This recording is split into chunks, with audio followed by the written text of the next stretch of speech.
ಬೈಕ್ಗಳು ಹಾಕೊಂಡ ಶೋಕಿ ಬೈಕ್ ಅಣ್ಣ ಹೋಗಿ 10,000 ಕಟ್ಟಿರೋ ಬೈಕ್ ಕೊಡ್ತಾರೆ. ಇವತ್ತು ಒಂದು 10,000 ಆಗ್ತಾನೆ ಅಣ್ಣ. EMI ನ ಕೊಡ್ತಾರೆ.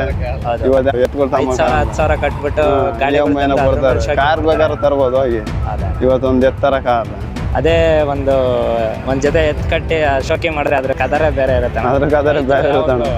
ರೋಡ್ನಲ್ಲಿ ಜನ ನಮ್ಮನ್ನ ನೋಡ್ತಾರೆ. ಬೈಕ್ನ ಹೋದ್ರೆ ಬೈಕ್ ಅಂತಾರೆ, ಬೈಕ್ ಹೋದ್ರೆ ಬೈಕ್ ಅಂತಾರ ಅಣ್ಣ. ಬೈಕ್ ಸೌಂಡ್ ಆದ್ರೂ ಬೈಕ್ ಅಂತಾರೆ, ಸೈಲೆಂಟ್ ಆಗಿ ಹೋದ್ರೆ ಬೈಕ್ ಅಂತಾರೆ.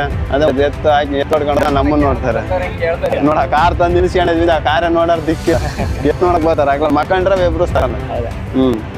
ಅದು ಕದರೇ ಬೇರೆ ಇರುತ್ತೆ ಅಣ್ಣ, ಕದರೇ ಬೇರೆ ಇರುತ್ತೆ. ನನ್ನ ನಿಮ್ಮ ಹೆಸರು? ನಮ್ಮ ಹೆಸರು ಹರೀಶ. ಯಾವ ರಂಗನಹಳ್ಳಿ, ತಾಲೂಕು ಚಿತ್ರದುರ್ಗ ಜಿಲ್ಲೆ. ಹೌದಾ? ಎಲ್ಲ ಕಡೆ ಹೋಗ್ತಾ ಇರ್ತೀರಾ? ಎಲ್ಲ ಕಡೆ ಹೋಗ್ತಿದ್ವಿ. ಯಾವ್ಯಾವ ಕಡೆ ಹೋಗಿದ್ದೀರಣ್ಣ ನೀವು?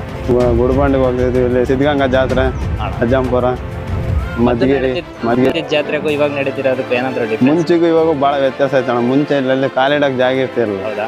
ಇವತ್ತೇನು ಒಂದು ಲೈಲ್ಯಾಂಡ್, ಒಂದು 10 ಲೈಲ್ಯಾಂಡ್ ತಂದು ನಿಲ್ಸೋಷ್ಟು ಜಾಗ ಖಾಲಿ ಐತಿ. ಹೌದಾ? ಎತ್ತುಗಳೇ ಇಲ್ದಂಗೆ ಆಗ್ಬಿಟ್ಟದೆ ಇವತ್ತು ಪ್ರಪಂಚ. ರೈತರು ತುಂಬಾ ಜನ ಈಗೆಲ್ಲ ಬಿಟ್ಟು ಲೈಫ್ ಸ್ಟೈಲ್ ಚೇಂಜ್ ಮಾಡ್ತಾ ಇದಾರೆ. ಲೈಫ್ ಸ್ಟೈಲ್ ಯಾರು ಓರಿನ ಕಟ್ಟ ಅಂತ ಹುಡುಗರೇ ಇಲ್ಲ ನೀವು.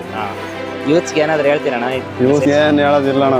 ಹುಡುಗರು ಓರಿ ಕಟ್ಬೇಕು, ಚೆನ್ನಾಗಿರ್ಬೇಕು ಅಷ್ಟೇ. ಶೋಕಿ ಬೈಕ್ಗಳು ಅದೇ ಇದು ಅಂತ ಅಡ್ಡಾಡ್ತಿರ್ತಾರಲ್ಲ, ಅವ್ರಿಗೆ ಏನ್ ಹೇಳ್ತೀರಣ್ಣ?